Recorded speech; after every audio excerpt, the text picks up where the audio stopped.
Bonjour tout le monde. Dans les premières vidéos de ce micro-learning, je vous ai expliqué comment fiabiliser les prévisions météo. Je vous propose aujourd'hui de vous montrer comment les exploiter au mieux dans le cadre d'un routage météo pour planifier en toute sécurité vos routes de croisière.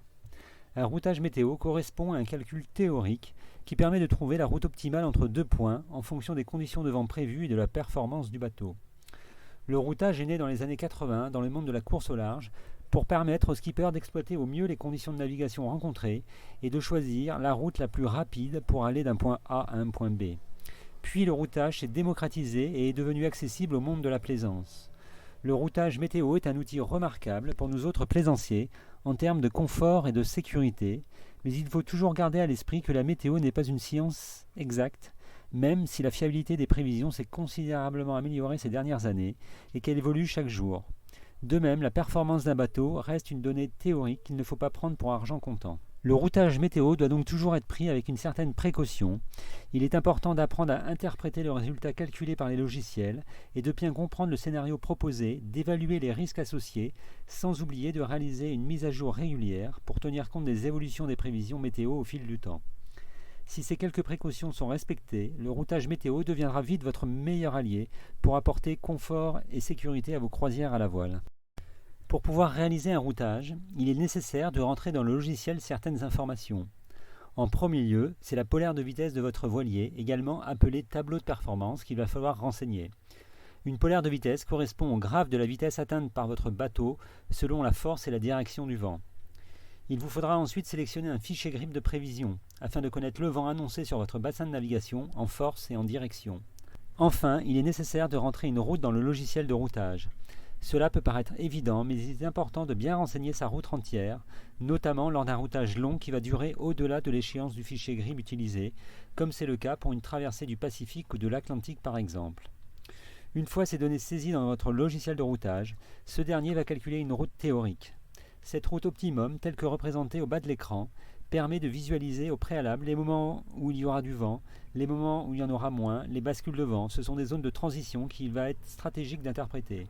S'il n'y a pas trop de vent annoncé, cela ne sera pas très grave, même si cela nécessitera probablement d'allumer le moteur et de consommer les réserves de gasoil. Par contre, si une bascule de vent est annoncée avec du vent fort devant ou derrière, cette dernière peut correspondre au passage d'un front et il sera donc important de chercher à mieux comprendre de quoi il retourne exactement.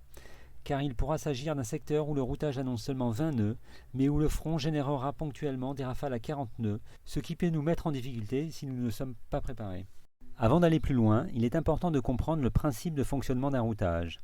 À partir d'un point de départ A, le logiciel va calculer tous les points que le bateau peut atteindre selon un pas de temps prédéfini dans les paramètres du routage, par exemple toutes les heures, 2 heures ou 3 heures.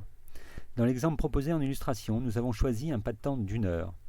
Généralement, on limite le balayage latéral à un secteur angulaire de 60 voire 90 degrés, mais il est inutile d'aller au-delà car alors on s'éloignerait trop du cap souhaité.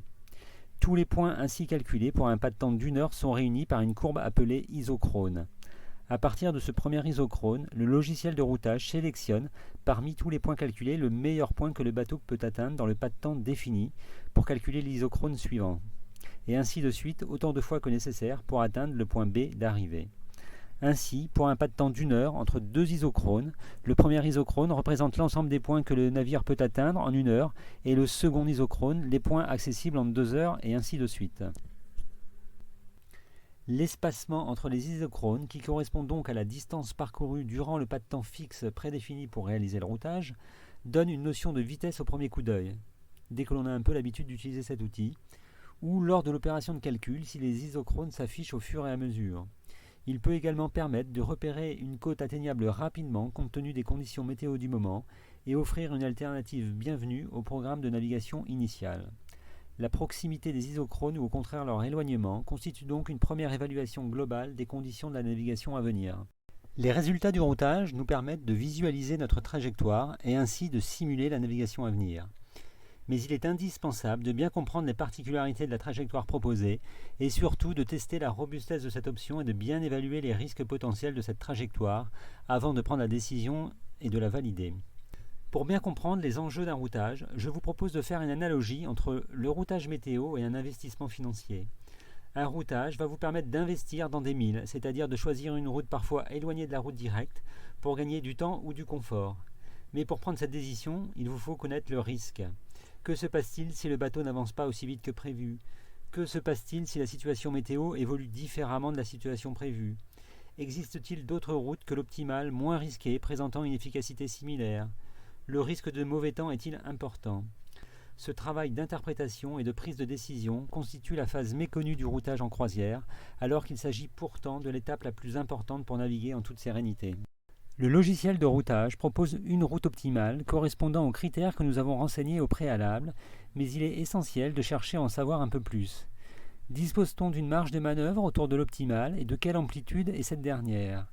Y a-t-il beaucoup à perdre à s'écarter de l'optimale? Existe-t-il une route alternative, mais tout aussi rapide, qu'il serait intéressant de privilégier, moins de manœuvres, de navigation moins risquée, arrêt possible? La forme des isochrones apporte une première réponse sur les options possibles autour de l'optimale. Lorsque les isochrones sont pointus, cela indique qu'il y a peu de choix autour de l'optimale. On prend le risque de perdre du temps en s'en écartant.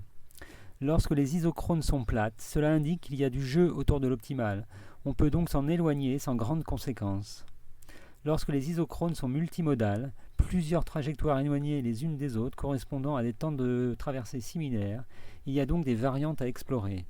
Vous le constatez donc, il y a beaucoup d'éléments à analyser bien au-delà de la seule question de la fiabilité des fichiers GRIB avant de prendre les résultats d'un routage pour argent comptant. Certaines pratiques sont ainsi à systématiser pour évaluer la robustesse, la fiabilité et la prise de risque de votre routage, comme par exemple l'utilisation de prévisions multiples, l'étude des routes alternatives, la qualité des données d'entrée, les particularités d'un routage océanique. Bien sûr, un routage sur une courte durée, 2-3 jours, sera plus simple à appréhender grâce à une prévision météo claire et plus stable, mais il n'en va pas de même pour une traversée plus longue, et la bonne connaissance des outils de prise de décision est essentielle pour partir serein en mer et tirer profit pleinement des conditions météo rencontrées. Si ce micro-learning vous a intéressé et vous a donné l'envie d'aller plus loin dans la découverte et la maîtrise des outils météo 2.0, je vous propose un webinaire demain mercredi à 18h30 heure de Paris pour répondre en direct à toutes vos questions ainsi que vous présenter ma formation en ligne Météo Pratique. Vous pouvez d'ores et déjà laisser vos questions en commentaire sous cette vidéo. D'un point de vue pratique, le webinaire est accessible via l'outil Google Meet, dont l'accès se fait grâce à un code pour la réunion à partir d'un navigateur Internet.